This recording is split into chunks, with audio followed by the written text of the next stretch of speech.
Okay, students, so let us start with today's class. Today we are going to discuss chapter 13, past papers. So quickly open II past papers first. Students, quickly open II past papers. Of that, quickly open November 2020 exam paper. Students, quickly open November 2020 exam paper. Of November 2020, we will be practicing first question 7. So quickly open that, students. November 2020 question 7. जल्दी से.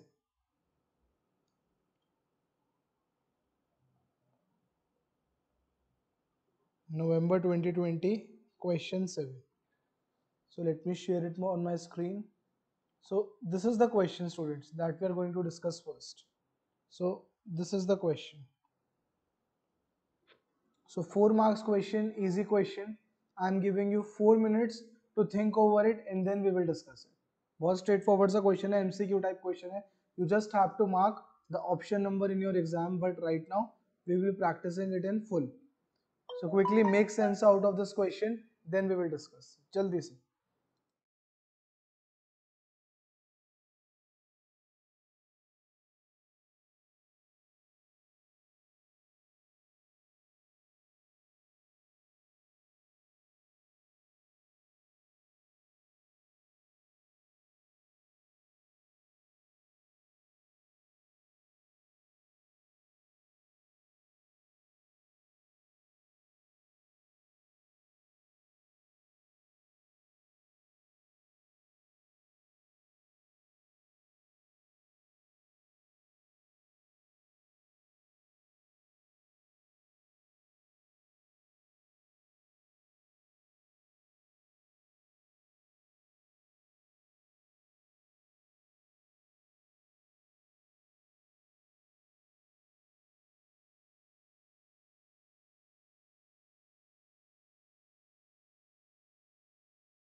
So student सबसे पहले equation discuss करें. Equation क्या होगी? बहुत simple है. हमें क्या बोला है? A fixed interest bond with an outstanding term of 3 years is redeemable eight 94 पर 100 नॉमिनल, है ना?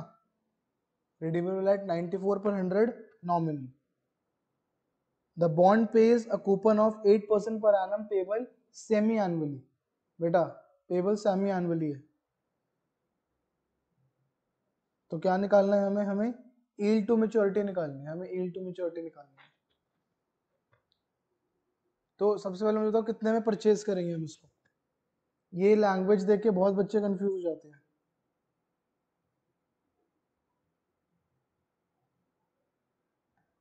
Anyone in the class who can tell me?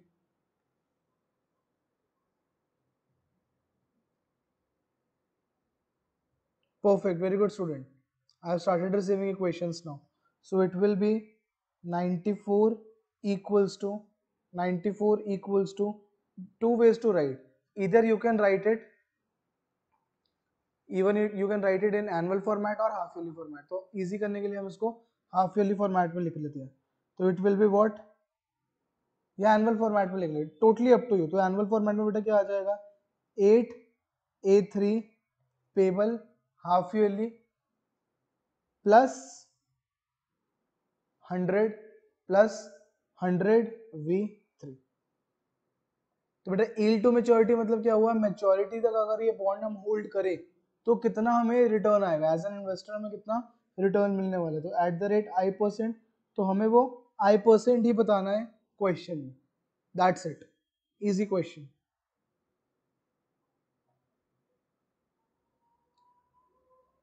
So I am giving you further 2 minutes to tell me the right answer for I.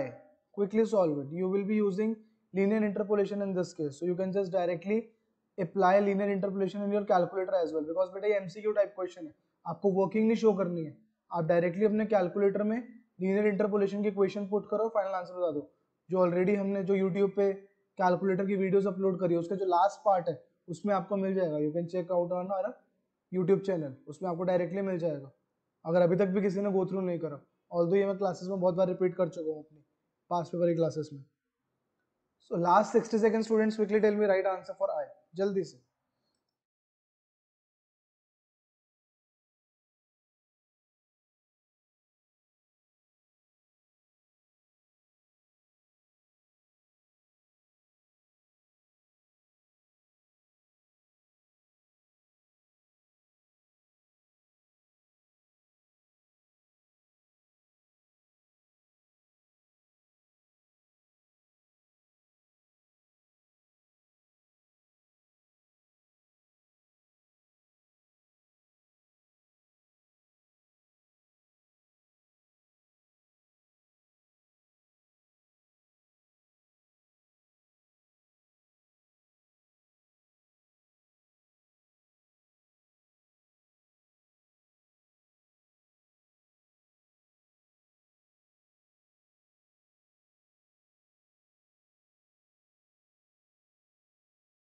So students, I have straight away started receiving right answer. So it will be, I will be 0.1065 or 10.65%.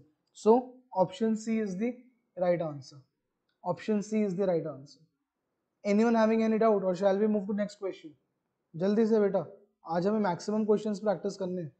So we will be going a little bit faster, not very fast, a little bit. चलें आगे students. Okay, straight away I've started receiving a lot of yeses. Students, now quickly open September 2021 exam paper. September 2021 exam paper.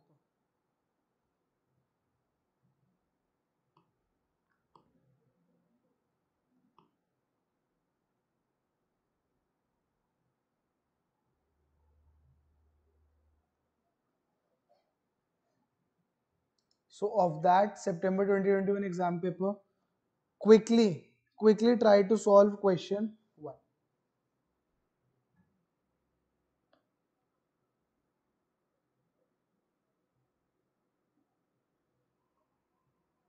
Quickly.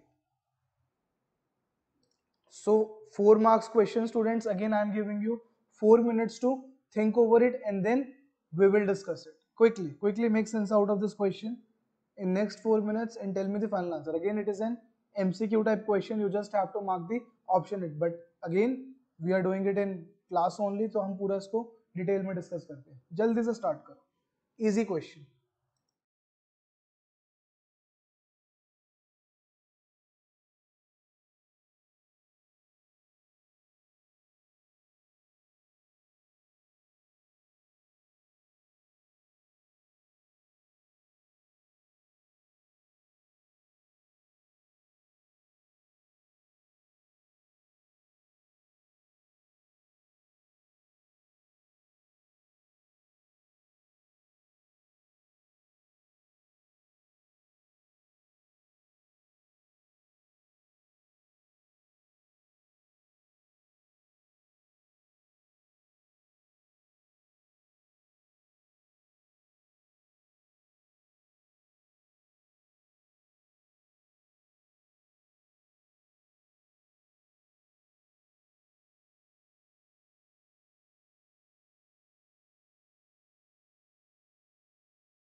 Students again pretty straight forward question. आपसे क्या निकालने का बोला है? Value of bond. एक तरीके से आपको क्या निकालनी है? परचेज प्राइस, है ना. तो परचेज प्राइस निकालने के लिए क्या करेंगे हम बेटा? पीवी निकालेंगे. जो जो हमें जिस जिस assumptions पे चीजें गिवन है। तो क्या assumptions गिवन है बेटा, पीवी कैसे निकालेंगे, जल्दी से बताओ। Okay, I have started receiving the correct equations. Let us discuss now. So students, what will be the equation? PV will be equals to 7 A 10 2 7 A 10 2 plus 100 B 10।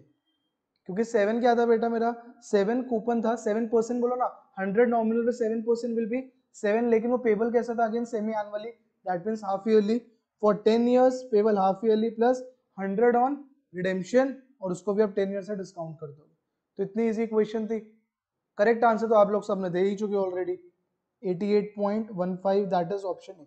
अब बेटा आपको पेपर में ना इक्वेशन लिखनी है ना वर्किंग लिख के आनी है, जो भी एमसीक्यू क्वेश्चन होगा एग्जाम में, you just have to write the correct option. यहाँ पे आपका टाइम सेव होगा, आप रफ में जल्दी जल्दी कैलकुलेट करो। 4 मार्क्स का क्वेश्चन आपका 2 या 2.5 मिनट से ज्यादा इसमें नहीं इन्वेस्ट करना, और ऑल्दो आपको 4 मार्क्स के लिए कितने आप मिनट्स इन्वेस्ट कर सकते हो, 8 मिनट्स, तो यहाँ से आपके डायरेक्टली 5 to 6 मिनट्स सेव हो सकते हैं एग्जाम टाइम में। Is it clear students? Anyone having any doubt in this simple question? इससे इजी क्वेश्चन नहीं आ सकता एग्जाम में, है ना, बहुत ही सिंपल क्वेश्चन था ये। Okay, now move to question 10 of same paper. Question 10 same paper. So this is the question, 6 marks question, both the parts are MCQ type. I am giving you 4 minutes this time, but उस 4 minutes में बेटा मुझे equation और final answer दोनों चाहिए। जल्दी से make sense out of this, then we will discuss this in next 4 minutes, both the parts, quickly, speed up.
Okay, students, so I have started receiving the final answers.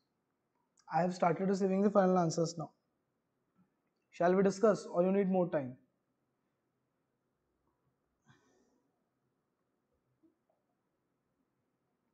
Okay let us discuss now so students first part में क्या बोला है पहले question आराम से समझते हैं इन्होंने क्या बोला एक 91 डे का ट्रेजरी बिल है ट्रेजरी बिल आप ऐसे समझो कि 91 डे का ट्रेजरी बिल आपने किसी एक एसेट क्लास को किसी पर्टिकुलर प्राइस पे परचेज करा और फिर एक पर्टिकुलर मेच्योरिटी डेट पे जो 91 डेज के बाद होगी उसको आपने सेल कर दिया लेकिन उसके बीच में भी आप उसको सेल कर सकते हो ठीक है किसी और इन्वेस्टर को लेकिन अब कंपनी के पास डायरेक्टली नहीं जा सकते या गवर्नमेंट के पास डायरेक्टली नहीं जा सकते कि हमारा पैसा वापस दो 91 डे का पीरियड है तो आपको 91 डे के बाद ही मिलेगा ऑल्दो ये सब चीजें आप लोग CB1 में बहुत डिटेल में पढ़ने वाले हो अब हम अपने क्वेश्चन पे आते हैं 91 day treasury bill was purchased for INR 103 at the time of the issue and later sold to another investor तो मैच्योरिटी से पहले उसने उस इन्वेस्टर ने एक और इन्वेस्टर को बेच दिया और उस सेकंड इन्वेस्टर ने अपने बिल को मैच्योरिटी तक होल्ड करा आपको रिडेम्पशन पे कितना मिलना था रिडेम्पशन पे आपको 105 मिलना था और जो पहला इन्वेस्टर था उसने 5% ऑन करा लेकिन आपको ये बताना कितने दिन के लिए होल्ड करेगा ताकि उसका रिटर्न 5% आए बहुत ईजी है ये तो आपने कोई एसेट क्लास 103 का परचेज करा ठीक है 103 का परचेज करा into 1 plus I raise to power N raise to power N will be equals to कितने का सेल करा उस दूसरे इन्वेस्टर को 104 का बहुत ईजी है दोनों साइड लॉग लगा लो और आपको एन जो है वो कितना आ जाएगा 72 days 72 days is it clear आपको पास डेसिमल में आंसर आएगा बेटा 0.197 समथिंग तो उसको आप 365 से मल्टीप्लाई करोगे तो आपके पास डेज आ जाएंगे या फिर आप कह सकते हो 0.197 ईयर एज वेल लेकिन यहाँ पे ऑप्शन में आपको डेज गिवन है so it will be option B 72 days is it clear तो हमें रेट ऑफ रिटर्न बोला था तो हमने उसको अप्लाई करके अपना आंसर निकाल दिया अब सेकंड पार्ट में ना बस एक ट्रिक है थोड़ी सी इन्होंने बोला एनुअल रेट ऑफ रिटर्न तो आया है ना कभी कभार एनुअल रेट ऑफ रिटर्न से सिंपल इंटरेस्ट की बात कर रहा होता है बट ठीक है अगर आपको एग्जाम में इतना नहीं क्लिक करा और आप अगर कंपाउंड इंटरेस्ट से भी निकाल के आओगे तो आपका आंसर मैच हो जाएगा क्योंकि आपका आंसर समथिंग कंपाउंड इंटरेस्ट से आएगा समथिंग अराउंड 20% और सिंपल इंटरेस्ट से आएगा समवेयर अराउंड 18.76% अराउंड तो आप दोनों से देखोगे ना आंसर आपका क्लोज 19% की आ रहा है लेकिन हाँ अगर यहाँ पे ऑप्शन आपका आ जाता मान लो 21% 22% तो थोड़ा सा ट्रिकी हो जाता लेकिन आईआई इस चीज के लिए अवेयर है इसलिए उन्होंने बाकी तीनों ऑप्शंस आपको बहुत वेरिएड दिए बट हाँ दिस इज रॉन्ग अगर उनको सिंपल इंटरेस्ट यूज करवाना था उनको मेंशन करना चाहिए था तो एनुअल रेट ऑफ रिटर्न आप समझ सकते हो इसलिए उन्होंने और दूसरा रीजन ये भी है बेटा आपका जो टर्म है ना वो बहुत कम है आप ये देखो कि 72 डेज तो फर्स्ट इन्वेस्टर ने होल्ड कर लिया रिमेनिंग कितने बचे रिमेनिंग आपके 19 डेज बचे तो 19 डेज में कंपाउंडिंग का इफेक्ट कोई बहुत ज्यादा नहीं आने वाला तो इसलिए भी हो सकता है उन्होंने सिंपल इंटरेस्ट वाला एग्जैक्ट आंसर दे दिया तो ऑल्दो आपको 19% अचीव सिंपल इंटरेस्ट से होने वाला है लेकिन आप दोनों से करोगे तो आपको आंसर आ जाएगा अब इक्वेशन की बात कर ले तो इक्वेशन अगर हम कंपाउंड से करते हैं what will be the equation 104 का सेकंड इन्वेस्टर ने खरीदा that multiplied by 1 plus I raise to power कितने दिन के लिए होल्ड करेगा वो टोटल 91 डे का ट्रेजरी बिल है 72 डेज फर्स्ट इन्वेस्टर ने होल्ड कर लिया remaining 19 days divide by 365 although हम इसको ईयर्स में मेंशन करते हैं और रिडेम्पशन पे कितना मिलेगा 105 और यहाँ से आई आपका आएगा समवेयर 20% अप्रॉक्स और अगर सिंपल इंटरेस्ट से करना है तो क्या आपकी इक्वेशन बन जाती तो हमारी बन जाती बेटा 104 equals to oh sorry 104 multiplied by 1 plus 19 by 365 i 19 by 365 i will be equals to 105 और यहाँ से भी आपका समवेयर अराउंड 18.76 आता है तो आप दोनों केस में ऑप्शन बी ही मार्क करते हैं anyone having any doubt quickly ask me we are doing really simple questions today यहाँ तक बेटा किसी को कोई भी डाउट है जल्दी से पूछ लो otherwise I will proceed quickly tell me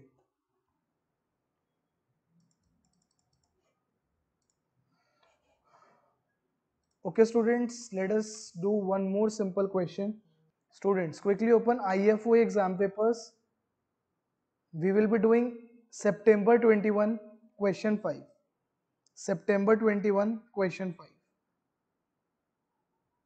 quickly open IFOA September 21 question 5.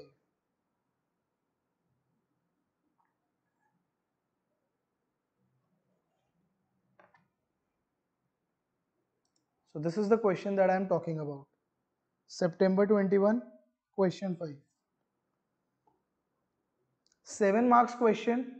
So we will be investing 10 minutes, around 10 minutes on this question. But first I am giving you 4 to 5 minutes to think over it, to make its equations, and then I will give you further 2-3 minutes for its calculation. So quickly proceed with the working of this question. We are going to discuss in next 3 to 4 minutes. जल्दी से. और बेटा while doing questions, अगर किसी को कोई भी conceptual doubt आ रहा है या फिर equation बनाने में दिक्कत आ रही है, please raise that in chat section so that I can guide you accordingly. Quickly.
Students करें डिस्कस इक्वेशन डिस्कस करें.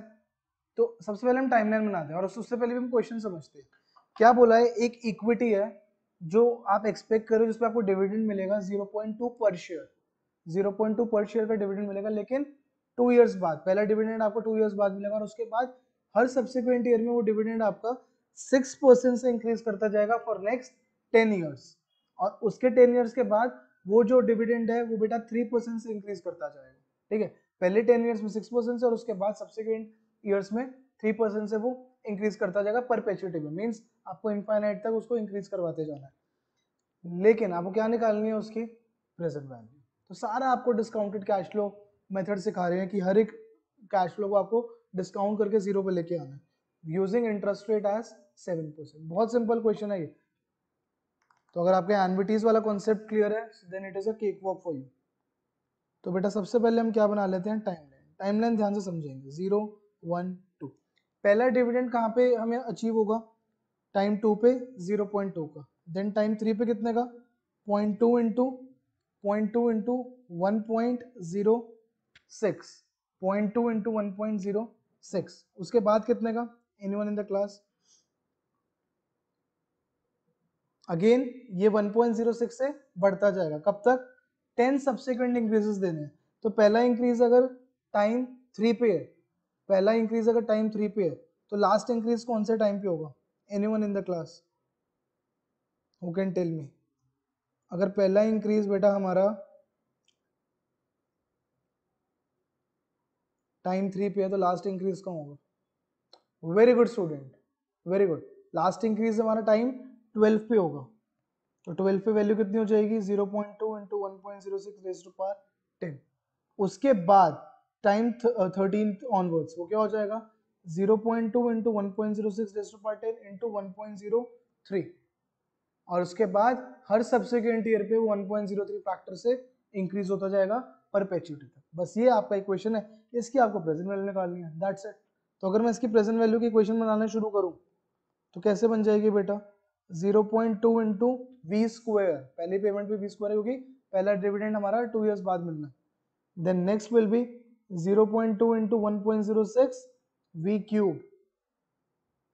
उसके बाद बेटा ये चलता रहेगा कहां तक? 0.2 into 1.06 raise to power 10 V raise to power 12, और उसके बाद उसका अगले वैल्यू क्या हो जाएगी बेटा?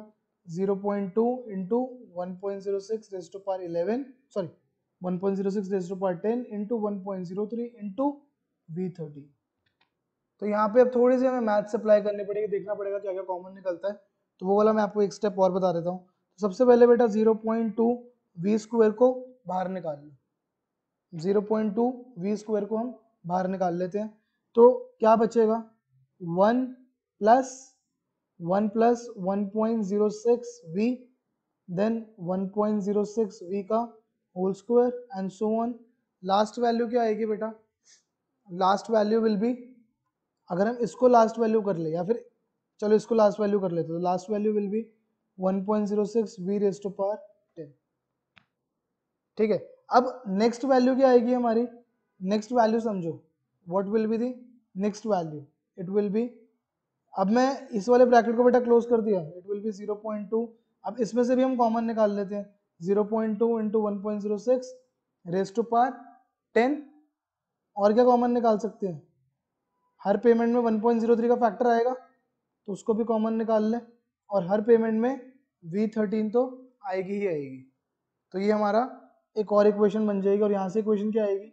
1 प्लस 1.03 वी प्लस 1.03 वी का whole square and so on till infinity. तो बेटा ये वाली एक आपकी फाइनाइट जीपी बन गई, ये वाली आपकी एक इनफाइनाइट जीपी बन गई, ये परपेचुइटी वाली पेमेंट होगी। बस अब आपको एनविटीज डालनी है और उसको सॉल्व करना। So I am giving you 3 more minutes to solve it, and then we will discuss the final answer.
Okay, student is saying sir यहाँ पे लास्ट की पावर 9 नहीं होगी। बेटा नहीं, अब आपको 9 पावर कब लेनी है?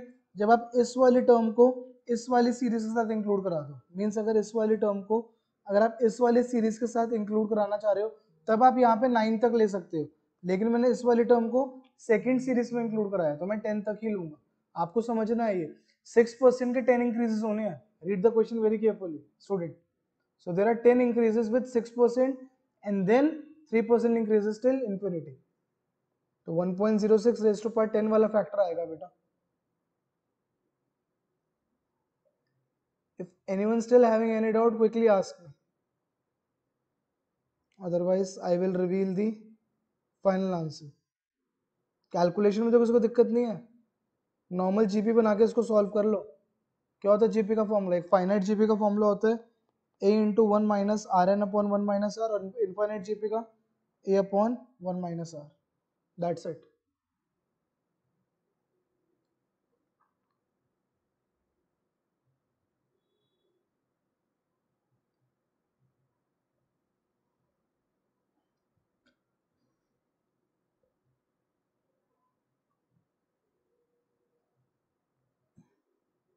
Perfect. Now I have started receiving final answers. तो बेटा फिर से मैं रिपीट कर देता हूँ, it will be 0.2 v square into A तो 1 है, into 1 minus 1.06 v raise to power 10 upon 11, क्योंकि बेटा 1 हमारी एक टर्म है और 10 तक हमारे इंक्रीजेस हो रही है, into 1 minus 1.06 v। Is it clear? So this will be 1 GP and another GP will be 0.2 into 1.06 raised to power 10 into 1.03 into V 13 into A क्या है 1, 1 upon 1 minus R, 1 minus 1.03 V. So this will be the final equation. So final answer is 5.93. तो ऐसी equity जो 0.2 का dividend दे 2 years बाद और उसके बाद 10 इयर्स तक 6% से इंक्रीज होते रहे, उसके बाद सब्सिक्वेंट 3% से इंक्रीज होते रहे टिल इंफिनिटी, उसकी प्रेजेंट वैल्यू मतलब उस शेयर को हमें कितने में परचेज करना चाहिए? 5.93। बेटा using this technique you can also calculate और you can also value different shares, है ना। आप क्या कर सकते हो, उनकी बैलेंस शीट देखो, उनकी बैलेंस शीट देख के आप ये देखो कि कितने लास्ट 10 ईयर से वो कितना डिविडेंड दे रहे हैं या फिर उनका डिविडेंड इंक्रीज कितना है, और आप मार्केट इंटरेस्ट रेट देखो, मार्केट इंटरेस्ट रेट क्या चल रहा है। ये दो ही चीजें चाहिए आपको, है ना। और उसके बाद आप उसको इनफाइनाइट तक उसको वैल्यू करा के आप देख सकते हो फेयर वैल्यू क्या है एक शेयर की, और उस हिसाब से आप उसको बाय सेल कर सकते हो। Students, is this question clear? It was a good question.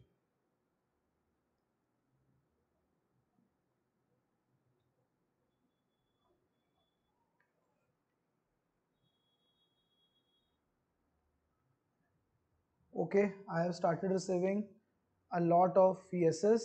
Let us move to next question. Students, quickly open April 2021 exam paper. Quickly. April 2021 exam paper. Of that, you have to solve question 3. April 2021 question 3.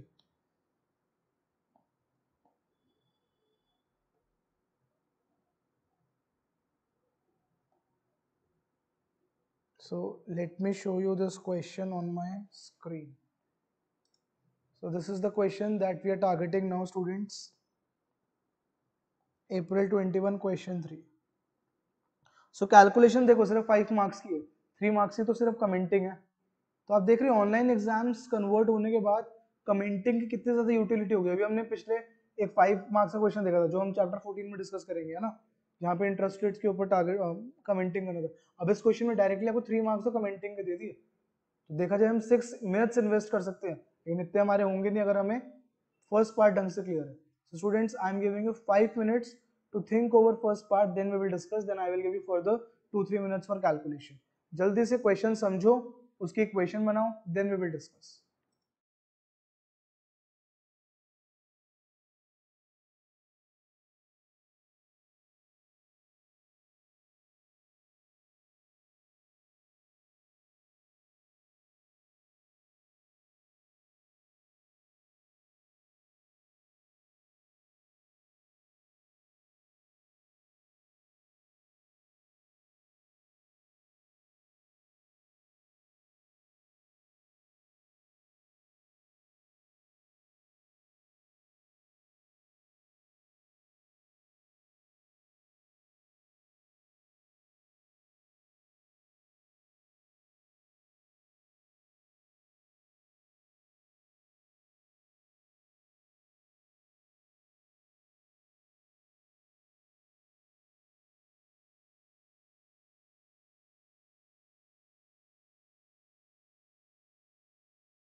Students करें solve. तो क्या बोला है हमें, a fixed interest security of nominal amount 100,000 was issued on 1st March 2017 and was redeemable at par on 1st March 2020। तो बेटा साफ साफ आपको redeemable at par दिया हुआ है, तो मतलब 100,000 का खरीदा और 100,000 का ही सेल करा, और कूपन कैसे पेबल है 4% per annum annually in arrears, तो एनुअली मिलना है, और इन्फ्लेशन इंडेक्स की आपको वैल्यू दे रखी है और आपको दिखाना है कि रियल रिटर्न -1.9% आ रहा है। ठीक है, दिखा देते हैं, है ना। अब यहाँ पे बेटा शो का क्वेश्चन है, तो आपको लीनियर इंटरपोलेशन कुछ कुछ स्टेप्स दिखाने पड़ेंगे, और तो आप कैलकुलेटर यूज करके कैलकुलेट कर सकते हो, लेकिन एटलीस्ट फॉर्मूला तो जरूर शो करके आना एग्जाम में। So let us try to make the equation. अब आपका बेटा रिडीमेबल एट पार है और ऐसा कुछ आपको अलग से नहीं दे रखा, तो आप 100 से भी कर सकते हो इस क्वेश्चन को, तो हम 100 से ही कर लेते हैं इस क्वेश्चन को। So it will be 100 equals to 100 पे बेटा कितने का कूपन मिला, 4 का, 4 इंटू, अब हमें नॉमिनल रिटर्न निकालना है, रियल रिटर्न निकालना है, तो हमें इसको डिफ्लेट करना पड़ेगा, मतलब इससे इन्फ्लेशन का इफेक्ट हटाना पड़ेगा। तो जो पहला कूपन मिलेगा मुझे 1 साल बाद मिलेगा, तो मेरी 1 मार्च 2017 को इंडेक्स की वैल्यू कितनी दे रखी है क्वेश्चन में, इट इज 240.5, और उसके 1 साल बाद मुझे कितनी वैल्यू दे रखी है बेटा 1 मार्च 2018 पे, इट इज 256.0 इंटू वी। अब इस v पे जो आई है वो कौन सा आई है, वो रियल रिटर्न वाला आई है, plus another coupon I will receive at time 2, that means on 1st March 2019। अब उसको भी आपको डिफ्लेट करना पड़ेगा, मींस उससे भी इन्फ्लेशन का इफेक्ट हटाना पड़ेगा। अब आपका न्यूमरेटर तो वही रहेगा, आपको 1st March 2017 से इन्फ्लेशन काउंट करनी है, कहां तक, 2 साल बाद तक, और 2 साल बाद का हमें इन्फ्लेशन इंडेक्स क्या दे रखा है 272.8 इंटू वी स्क्वायर, प्लस अब बेटा टाइम 3 पे जो 1 मार्च 2020 है उसमें आपको एक 4 का कूपन भी मिलेगा, और वापस आपका 100 का क्या मिलेगा, 100 का वापस आपको रिडेम्पशन वैल्यू में मिलेगी। So I am directly writing it as 104 against 240.5 upon 3 years बाद इन्फ्लेशन इंडेक्स क्या दे रखा क्वेश्चन में 286.6 इंटू वी क्यू। तो this is the whole question, इसको सॉल्व कर लोगे तो आपके पास आपका फाइनल आंसर आ जाएगा, आएगा। गेटिंग इट और नॉट? तो आपको बेटा डायरेक्टली आंसर बता ही रखा है -1.9%, तो आप एग्जाम में क्या करके आ सकते हो, आप दो गेसेस क्या मार सकते हो, 1% और 2%, या फिर आपको -1.9% गिवन है ना, तो आप स्मार्ट बन के ऐसे गेसेस मार दो -1.75 -2.25। तो -1.75 पुट करने से, एक बार -1.75 पुट करोगे तो एक बार आप देखोगे -1.75 -2.25 में क्या फायदा होगा, एक बार वैल्यू 100 से ऊपर आ जाएगी, एक बार 100 से नीचे आ जाएगी, और हम इंटरपोलेशन में फॉर्मूला लिख के फाइनल आंसर अपने लिख के आ सकते हो। तो इंटरपोलेशन में फॉर्मूला मैं आपको बता देता हूँ, it will B i minus i1 upon i2 minus i1 will be equals to p minus p1 upon p2 minus p1, where i1 is your first guess, i2 is your second guess, and p1 is your first guess to present value, pt is your second guess to present value, and p is your 100 जिस present value पे मुझे मेरा interest rate चाहिए। तो यहाँ से हमारा आई क्या निकल के आ जाएगा, ऑलरेडी जो क्वेश्चन में गिवन है वो हमारा निकल के आ जाएगा, दैट इज -1.9%, -1.9%। तो मैं ज्यादा इसमें इंटरेस्टेड फर्स्ट पार्ट पे नहीं था, मैं ज्यादा इंटरेस्टेड हूँ सेकंड पार्ट पे। सेकंड पार्ट में हमसे क्या पूछा है, second part of the question is asking us comment on the result in first part. तो कमेंट करो, आपने ऐसे इन्वेस्टमेंट में पैसा लगाया है जहां पे आपको नॉमिनल रिटर्न तो 4% का दिख रहा था, लेकिन जब आप रियल रिटर्न देखने गए तो वो कितना आया -1.9%, दैट मीन्स नेगेटिव रिटर्न। आप कहीं पे 100 रुपीज लगा रहे हो, या फिर आप ऐसे समझो आज आपके पास 100 रुपीज है, आप जो एसेट 100 का था, है ना, आप ऐसे समझो कि वो एसेट 3 साल बाद भी 100 का ही है, वो एसेट 3 साल बाद भी 100 का ही, हमने इन्फ्लेशन का फैक्टर हटा दे, तो अगर हमारे पास आज 100 रुपीज है तो 3 साल बाद हमारे पास सिर्फ 98 बचेंगे, हमारे पैसे कम हो रहे हैं, real value of our money is decreasing. बहुत इजी आंसर है इसका कमेंटिंग का, करें डिस्कस। तो बेटा हमारी रियल वैल्यू हमारे पैसे की कब कम होती है, जब इन्फ्लेशन का इफेक्ट जो है वो हमारे रिटर्न से ज्यादा हो जाए। तो यहाँ पे हमें सबसे पहले क्या निकाल के देखना पड़ेगा, रफ में लिख के नहीं आना कमेंट्स में, या लिख के भी आ सकते हो, इट विल बी हेल्पफुल। तो सबसे पहले आप इन्फ्लेशन देखो कितनी इंक्रीज हुई है, तो इन्फ्लेशन कैसे देखोगे आप बेटा, 3 साल में 286.6 हो गई 240.5 से, तो ये वाले फैक्टर को अगर आप रेज टू पावर 1/3 कर दोगे तो आपको एवरेज इन्फ्लेशन मिल जाएगी 3 साल की। तो 3 साल की एवरेज इन्फ्लेशन अगर आप कैलकुलेट करोगे it will be somewhere around 6.019%, 6.019%। और आपका नॉमिनल रिटर्न क्या है 4%। तो आप देख रहे हो ऑन एन एवरेज आप 4% कमा रहे थे इस इन्वेस्टमेंट पे और 6% तो इन्फ्लेशन ही है। तो ऑब्वियसली 2% हम इरोड कर रहे हैं अपनी वैल्यू, 2% हम डिक्रीज कर रहे हैं अपनी वैल्यू। और अगर हम देखिए हमारा ऑलमोस्ट रिटर्न भी 2% के अराउंड ही आया। तो यहाँ पे बस हमें यही कमेंट्स लिखने हैं। First, inflation is high, inflation is high and it is eroding our real return. और सेकेंड पॉइंट आप क्या लिख सकते हो, on an average for these 3 years inflation is 6% and our nominal interest rate given was 4%. So net 2% is, or net minus 2% is the real return. That is the reason. In this format you can write your answer for this part. But 3 marks का है बेटा, at least you should write 3 to 4 lines. 3 to 4 lines लिखना पड़ेगा। आप हर एक comment को break कर करके लिख दो। जब आप हायर सब्जेक्ट्स में जाओगे CP1, SP2, SP4, वहां पे आपको हर मार्क के लिए 2 पॉइंट्स लिखने होंगे और वो भी डिटेल्ड में। अभी हम CM1 पे हैं, इतना ज्यादा आपको एक्सप्लेन करने की जरूरत नहीं है, बट फिर भी जितना मैंने आपको डिक्टेट करा है 3-4 पॉइंट्स तो हमें यहाँ पे मेंशन करने पड़ेंगे to achieve full marks. And these 3 are the most easy marks in exam. Although हमें पता ही है नेगेटिव रिटर्न कब आएगा, जब इन्फ्लेशन ज्यादा आएगी, उसी को तो एक्सप्लेन करना था। स्टूडेंट्स गेटिंग इट और नॉट? तभी आप देख रहे हो मैं कमेंट्स पे बहुत ज्यादा फोकस कर रहा हूँ, क्योंकि स्टूडेंट्स उसको छोड़ देते हैं। न्यूमेरिकल करने की इतनी आदत हो जाती है, आप कहते हो यार इसको लास्ट में देखेंगे। लास्ट में नहीं देखना, तभी देखना है जब न्यूमेरिकल सॉल्व करेगा, क्योंकि तभी आप उसको बेस्ट सोच सकते हो। न्यूमेरिकल करने में 5 मार्क्स में आपने 10 मिनट्स लगा दिए, इसके 3 मार्क्स में आपको 4 मिनट्स ज्यादा नहीं लगाने। Quickly tell me in the chat section, is it clear to everyone? Shall I move to next question, or is there any doubt in the commenting part? Jaldi se students, quickly tell me.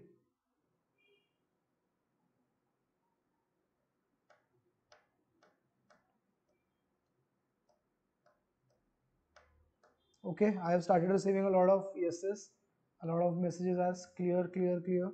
So students, let us move to last question of today's class.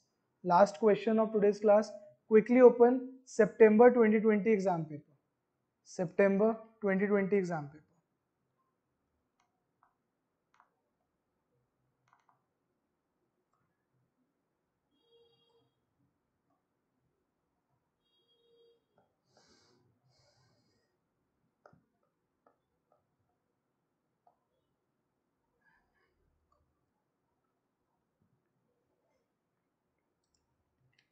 So students, we will be targeting question 9 now. That will be the last question of today's class. 12 marks question. We will be investing at least 15 to 20 minutes on this question and we will be discussing it part wise. So first I am giving you 5 minutes to make sense out of first 2 parts. First 2 parts की बोल रहा हूँ कि second part में आपको first part की commenting करनी है, फोर्थ पार्ट पे आपको थर्ड पार्ट की कमेंटिंग करनी है। So students, I am giving you 5 minutes to make sense out of first 2 parts. The time starts now. Quickly.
Students easy.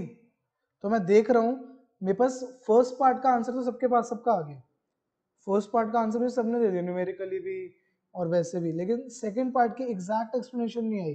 सिर्फ सबने ये लिखा है कि सर कैपिटल गेन हो रहा है और क्या कहते हैं, और मैंने वो चाहिए, मैं वर्स्ट केस सिनेरियो चाहिए तो लिख दे। नहीं बेटा, 2 मार्क्स अचीव करने के लिए थोड़ा सा डिटेल में एक्सप्लेन करना पड़ेगा, लेकिन उससे पहले हम फर्स्ट पार्ट पे आते हैं। तो फर्स्ट पार्ट में क्या बोला है हमें, क्या देख निकालने को बोला है, calculate whether or determine whether the investor would make a capital gain if she holds the security until redemption। बहुत इजी है बेटा, बहुत इजी है। इसका हम कैपिटल गेन टेस्ट करके आए हैं ना, तो कैपिटल गेन टेस्ट आपने देखा था चैप्टर 13 में, बस वही अप्लाई करना है। वहां हम क्या चेक करते हैं, whether IP whether IP is greater than D by R into 1 - T1। क्या ये इक्वेशन होल्ड हो रही है नहीं हो रही? अगर ये इक्वेशन होल्ड होती है तो हम क्या बोलते हैं, there is a capital gain, otherwise there is a capital loss. तो बेटा आई पी निकाला आपने, पी क्या है यहाँ पे, कैसे पेमेंट्स हो रही है, क्वार्टरली हो रही है। सो आई फोर क्या निकला आपका, आई फोर इज 4.812%। डी क्या गिवन है, कूपन 6, और रिडेम्पशन पे कितना मिल रहा है 1.05। अब इसमें तो कंफ्यूज नहीं है, 1.05 क्यों लिखा बेटा मैंने, 1.05 देखो 105 पर 100 नॉमिनल, तो 105 by 100 will be 1.05, that multiplied by 1 minus 20% which will be 0.8। तो क्या बड़ा होगा, ये वाली फिगर है ये वाली फिगर, इस फिगर को भी कैलकुलेट कर लो, it will comes out to be 4.571। so this is greater than this, this is greater than this, so there is a capital gain, there is a capital gain। Second part की explanation, I am giving you 60 seconds more, I need from everyone. अगर आपके पास ये same question अभी आपका exam है, second part को आपको comment करके आना है। So what you will be commenting on this, 60 seconds, quickly give me comments जल्दी से।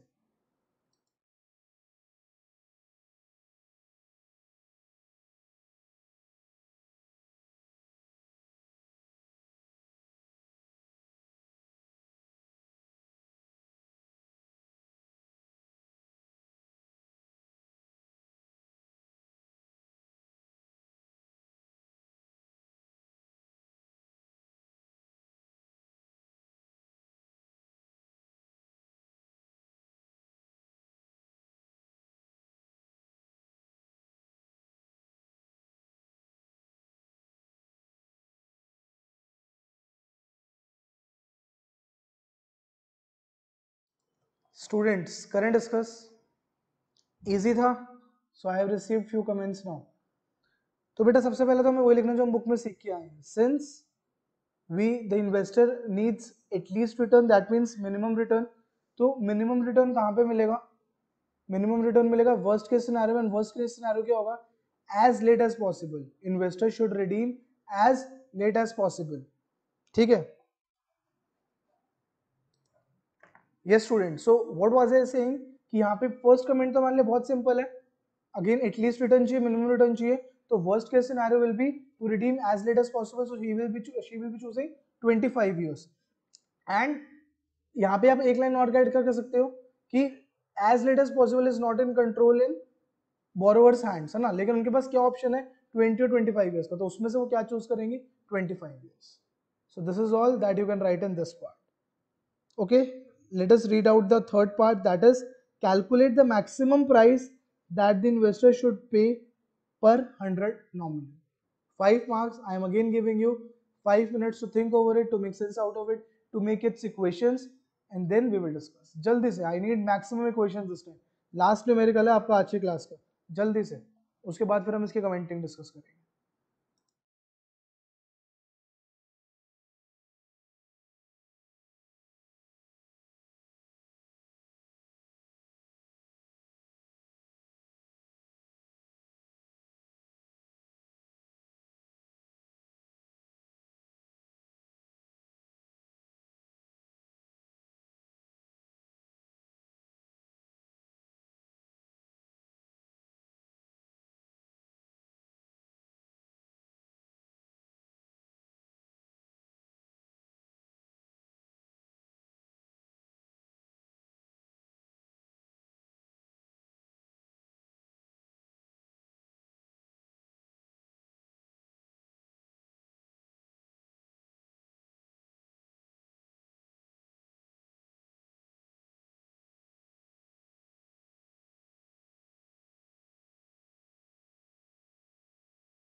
So students, again, pretty straightforward. Although I have given you 5 minutes, but I have straight away started saving a lot of answers with equations. तो करें discuss बेटा, क्या करना है हमें price निकालना है ना, प्राइस निकालना है। तो सबसे सिंपल पार्ट है पूरे क्वेश्चन का, कैसे निकाल देंगे price? Price will be equals to, coupon कितने का है? 6 का, 6 इंटू 1 माइनस 20% हमारा क्या लग रहा है? इनकम टैक्स इंटू ए 25 ईयर्स का लेंगे ना, 25 4 क्वार्टरली पेमेंट हो रही है, प्लस प्लस रिडेम्पशन पे कितना मिलेगा? 105 v 25, कैपिटल गेन हो रहा है तो कैपिटल गेन टैक्स भी इंक्लूड करना है, minus minus will be what? Minus of what? Minus 25% of 105 minus purchase price, और इसको भी डिस्काउंट कर दो 25 years. So this will be the full equation. तो इस इक्वेशन में तो किसी को डाउट नहीं है, कैलकुलेशन में तो होनी नहीं चाहिए, क्योंकि आपको ये वैल्यूज तो डायरेक्टली आपके टेबल से भी मिल जाएगी। अब आप लोग डायरेक्टली टेबल्स का यूज करना स्टार्ट कर सकते हो स्टूडेंट्स। पहले मैंने आपको होल्ड करा था ना इनिशियल के, जब हम पास पेपर्स कर रहे थे चैप्टर 4 5 6 7 के, at that time I have told you कि अभी आप टेबल्स डायरेक्टली यूज मत करो, अपनी हैबिट बनाओ कैलकुलेटर की। अब आप अभी यहाँ तक आई एज्यूम कि सबकी हैबिट बन चुकी है कैलकुलेटर में जल्दी से पीवीज निकालने की। अब जिन इंटरेस्ट रेट पे टेबल्स पे एनविटीज की वैल्यू गिवन है, अब आप लोग डायरेक्टली यूज कर सकते हो। No need to waste time on calculation, क्योंकि उससे दो चीजें होंगी, आपका टाइम वेस्ट भी होगा और आपके कैलकुलेशन एरर भी आ सकती है। जो चीज हमें टेबल्स में गिवन है, why to calculate that? So what is the price that you have obtained? Very easy. So it will be approximately 101.03. 101.03 is the approx value. किसी का 101.029 आया, किसी का 0.031 आया, चलेगा। पर 03 के अलावा कुछ और लिखोगे तो आपका हाफ मार्क्स डिडक्ट हो सकता है।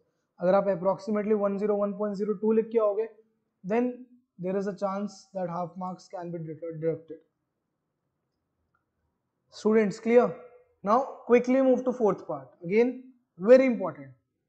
आप अगर एग्जामिनर कमेंट्स भी पढ़ोगे ना, वहां पे भी वो लोग यही बोल रहे होंगे कि न्यूमेरिकल कंटेंट तो बहुत सबने अच्छा करा, लेकिन कमेंटिंग पार्ट में सब स्ट्रगल करते। तो ये मैं इसलिए बोल रहा हूँ, आपके भी मुझे पता है, अभी जब यूनिट टेस्ट आप लोग सबमिट कराए जिसने, तो कमेंटिंग पार्ट से आप लोग सब बचते, मुझे समझ नहीं आता। अगर आपके कॉन्सेप्ट क्लियर है तो कमेंटिंग तो आपको सबसे पहले करनी चाहिए, अदरवाइज आप लोग मगअप कर रहे हो, और मगअप करके एग्जाम नहीं होने वाला। कर भी लोगे तो इंटरव्यू में कैसे बताओगे? इंटरव्यू में आपसे कैलकुलेशन करवा के नहीं देखेंगे, they will be asking concepts only, so concepts should be very clear. Okay, last 90 seconds for commenting of last part, then we will wind up today's class. Quickly give your comments in the chat section in next 90 seconds.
तो ऐसे questions के लिए ना बेटा आप अपने लिए सोचो कि आपके पास एक इन्वेस्टमेंट है, ठीक है, उसके दो तरीके से पेमेंट्स लेने के तरीके हैं, एक आपको हाफ ईयरली पेमेंट दे रही है, एक आपको क्वार्टरली पेमेंट दे रही है।